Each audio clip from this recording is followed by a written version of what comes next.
మంచిర్యాల కార్పొరేషన్లోని 46వ డివిజన్లో కాంగ్రెస్ పార్టీ అభ్యర్థి పెంట రజిత ప్రచారం చేస్తున్నారు. ఆ ప్రచారంలో ప్రజల నుంచి ఎలాంటి స్పందన వస్తుంది ఒకసారి మనం తెలుసుకుందాం. ఇక్కడ చెప్పండి, ఎట్లా ఈ ప్రజలకు దగ్గర పోయినప్పుడు మీకు ఏం సమస్య చెప్తున్నారు, మీరు రేపు గెలిచిన తర్వాత ఏం చేయబోతున్నారు?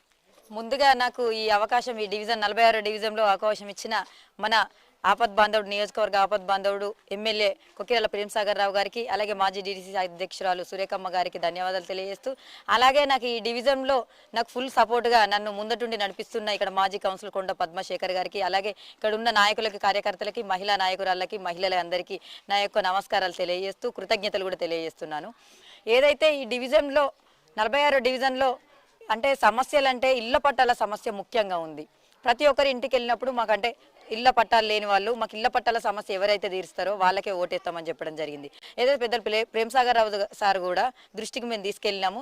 సారు కూడా తప్పకుండా ఎమ్మెల్యే గెలిచిన తర్వాత ఒక కార్పొరేషన్ ఏర్పడింది మనది. కార్పొరేషన్ ఏర్పడ్డ తర్వాత కార్పొరేషన్ పరిధిలో ఒక కార్పొరేషన్లో ఒక కార్పొరేటర్ కానీ ఇక్కడ ఉండే అంటే ప్రథమ పౌరుని సంతకంతో మనం ప్రపోజల్ పంపాల్సి ఉంటుంది. అంతకుముందు ఇక్కడ ఉన్న మాజీ కౌన్సిలర్ కొండ పద్మశేఖర్ గారు కూడా ఒక 10-20 సార్లు మున్సిపల్లో ప్రపోజల్ పంపడం జరిగింది.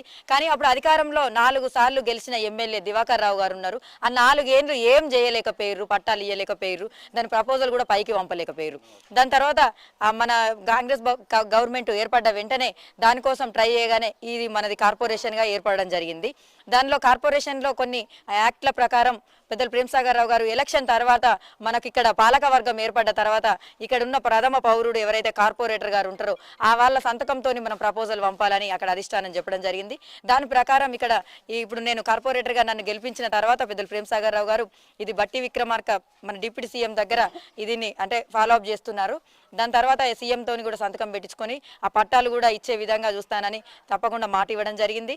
అలాగే రోడ్ సైడ్ డ్రైనేజీ వ్యవస్థ కూడా కొంచెం ఇబ్బందికరంగా ఉందని చెప్పడం జరిగింది. అది పెద్దలు ప్రేమ్సాగర్ రావు గారు ఆల్రెడీ అండర్ గ్రౌండ్ డ్రైనేజీకి ప్లానింగ్లో ఉన్నారు. అండర్ గ్రౌండ్ డ్రైనేజీ చేసి దాన్ని అంటే మొత్తం శాశ్వత పరిష్కారం వెతికే విధంగా చూస్తున్నారు. తప్పకుండా కృషి చేస్తారు.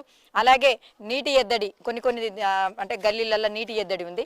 అక్కడ మరి బోర్వెల్సా లేకుంటే నల్లాలా ఎట్లా ఏం చేయాలనేది కూడా పెద్దలు ప్రేమ్సాగర్ రావు గారు సమస్యను శాశ్వత పరిష్కారం చేరుతానని చెప్పారు. మేము కూడా వారి సహకారంతో ఈ డివిజన్ ప్రజల సమస్యలు తీర్చే విధంగా ముందుకు పోతాం. అలాగే ఇక్కడ ఒక గుడి, మన హనుమాన్ గుడి కూడా ముందుగా అంటే హనుమాన్ గుడి మళ్ళీ పునర్ప్రతిష్టకు కూడా పెద్దలు ప్రేమ్సాగర్ రావు గారు పూర్తి సహకారాలు అందిస్తున్నారు. ఇక్కడ నేను కానీ అలాగే మన మాజీ కౌన్సిలర్ కొండ శేఖర్ పద్మ గారు కానీ ఇక్కడ ఉన్న అంటే ఆ గుడికి కూడా మేము ముందటుండి సారు ఆధ్వర్యంలో ఇక్కడ అంటే గుడి పునర్నిర్మాణానికి కూడా కృషి చేస్తామని చెప్పడం జరిగింది. అలాగే ప్రభుత్వ పథకాలు కూడా ఎవరికైతే అర్హులు ఉన్నారో ఇదివరకు ఇందిరమ్మ ఇల్లు కూడా ఇచ్చినాం ఇక్కడ, కానీ ఇంకెవరైనా అర్హులు ఉంటే సెకండ్ లిస్ట్లో కూడా వాళ్ళని పెట్టి వాళ్ళకి సెకండ్ లిస్ట్లో కూడా ఇల్లు వచ్చే విధంగా, అలాగే మొత్తానికి భూమి నిరుపేదలకు కూడా గవర్నమెంట్ భూమి అయితే ఏడుందో అక్కడ ఇంత అంటే 60-70 గజాలు వాళ్ళకు అలర్ట్ చేసి దాని ద్వారా వాళ్ళకు ఇందిరమ్మ ఇల్లు అలర్ట్ చేయడం జరుగుతుంది. అలాగే పెన్షన్ లేని వారికి కొత్తగా పెన్షన్స్ కూడా నెక్స్ట్ మన గవర్నమెంట్ మన అంటే రేవంత్ రెడ్డి గారు, బట్టి విక్రమార్క గారు, ఉత్తమ్ కుమార్ రెడ్డి గారు అందరూ నిర్ణయించుకొని సంతకం పెట్టగానే ఇక్కడ కొత్త పెన్షన్స్ కూడా అమలు అయ్యే విధంగా కృషి చేస్తాను. అలాగే తెల్ల రేషన్ కార్డు లేని వాళ్ళకి ఆల్రెడీ తెల్ల రేషన్ కార్డులు ఇలా చాలా మందికి వచ్చినాయి. ఇంకెవరికైనా ఇబ్బంది ఉంటే ఆ తెల్ల రేషన్ కార్డులు ఇచ్చే ఆ దిశగా కూడా పోతున్నాము. మేము ఇక్కడ తిరిగే క్రమంలో ప్రతి ఒక్కరి స్పందన ఏదైతే పనిచేసే నాయకులకు పట్టం కట్టాలి, ఏదైతే ప్రతిపక్షాలు చేస్తున్నాయో కామెంట్స్ అవన్నిటిని మేము తిప్పి కొడతాము, మీరు సైలెంట్గా మీ పని మీరు చేసుకోరని మాకు ప్రజలు బ్రహ్మరథం పడుతున్నారు. ఏదైతే ఇక్కడ ఉన్న మాజీ కౌన్సిలర్ గారు కూడా మాకు ఎంతో అందుబాటులో ఉండి చాలా పనులు చేసేవాళ్ళు, మీరు కూడా మాకు చేస్తారన్న నమ్మకం ఉంది. ఇప్పుడు అధికార పార్టీ ప్రేమ్సాగర్ రావు సార్ అక్కడ ఉన్న రేవంత్ రెడ్డి గారు గవర్నమెంట్ ఉన్నది కాబట్టి మేము ఈ అధికార పార్టీకి పట్టం కడతాం. ఇక్కడ అధికార పార్టీ చేతి గుర్తు కోటేయడం వల్లనే మాకు పనులు అవుతాయి. వాళ్ళు ప్రతిపక్షం గెలిచి మాకు ఇక్కడ ఏం చేస్తుంది, తప్పించుకునే మాటలు బొంకి మమ్మల్ని ఇక్కడ మాకు అక్కడ అధికారం లేదు కదా, వాళ్ళు మాకు పనులు అయితే లేవన్నట్టుగా క్రియేట్ చేయడం జరుగుతుంది. ప్రతి ఒక్కరి ఓటు వేస్ట్ చేసుకోమని మాకు ప్రజలు చెప్తున్నారు. ఏదైతే ప్రజలు చెప్తున్న నమ్మకాన్ని మేము తప్పకుండా నిలబెట్టుకుంటూ అంటే ముందుకు పోతూ ఇప్పుడు ఏదైతే 11వ తారీఖు జరగబోయే ఎలక్షన్లో చేతి గుర్తు నా బ్యాలెట్ నెంబర్ 3 వచ్చింది, చేతి గుర్తు మీద ఓటేసి గెలిపిస్తానని ప్రజలు చెప్తున్నారు. తప్పకుండా మీరు అందరు మీ అమూల్యమైన ఓటును చేతి గుర్తు మీద ఓటేసి నన్ను గెలిపియాలి. అలాగే ఇక్కడ ఉన్న ప్రతిపక్ష నాయకులు 30 ఏళ్ళు 40 ఏళ్ళు రాజకీయంలో ఉంటున్నారంటున్నారు, కానీ ఆ 30-40 ఏళ్ళ ప్రజలకు ఏం చేయలేదని నాన్ లోకల్ అని ఒక ఫీలింగ్ తీసుకొచ్చారు. ఏదైతే దివాకర్ రావు గారికి కూడా తెలుసు, దివాకర్ రావు గారు కూడా పాత మంచులలో పుట్టి ఇక్కడికి వచ్చి సెట్ అయిన వారి. అలాగే వాళ్ళ టౌన్ ప్రెసిడెంట్ ఉన్నారు గాద సత్యం గారు, చేస్తున్నారు. ఇక్కడ 43, 44 డివిజన్లో ఉండి పోయి హైటెక్ సిటీ అక్కడ ఏసీసీ ప్రాంతంలో పోటీ చేస్తున్నారు. అంటే వాళ్ళ అవగాహన లేని మాటలు. ఎట్లా అంటే ప్రజలకు మేము ఏం చేయలేదు, ఎలా ముందుకు పోవాలి మేము, అంటే ఎలా ముందుకు పోతే మాకు అంటే ఆ ప్రజలను ఏదో మభ్యపెట్టి ఏదో చేసి చేద్దామని చూస్తున్నారు. కానీ ప్రజలు చాలా తెలివైన వారు.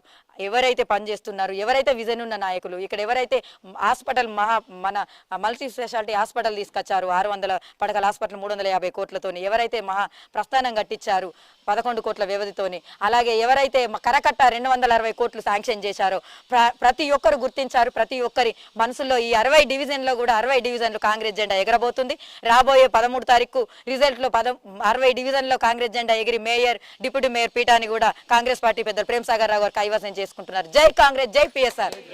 నాతో పాటు మాజీ కౌన్సిలర్ కొండ పద్మా చంద్రశేఖర్ ఉన్నారు. చెప్పండి, ఎట్లా ఉంది ప్రచారంలో? మీరు చెప్తున్నారు ప్రజల నుంచి, మీరు గతంలో కౌన్సిలర్గా ఉన్నారు, ఏం చెప్తారు? గతంలో మేము ప్రజలకు అందుబాటులో ఉండి సేవలు చేసుకుంటూ ముంపు బాధితులకు అప్పుడు పెద్ద ప్రేమ్ సాగర్ రావు గారు మాట ఇచ్చిన ప్రకారం ఆ కరకట్టు కూడా ఆల్రెడీ వర్క్ స్టార్ట్ అయింది. మీరు చూసుకోవచ్చు.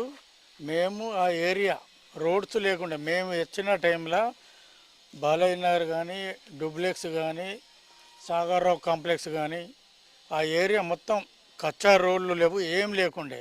నేను వచ్చిన ఇమీడియట్లీ రాగానే ఇమీడియట్లీ మాతో సహాయం అంతసేపు ఓన్గా జేసీబీలు కానీ ట్రాక్టర్లు పెట్టి కానీ మురం పోపించడం జరిగింది.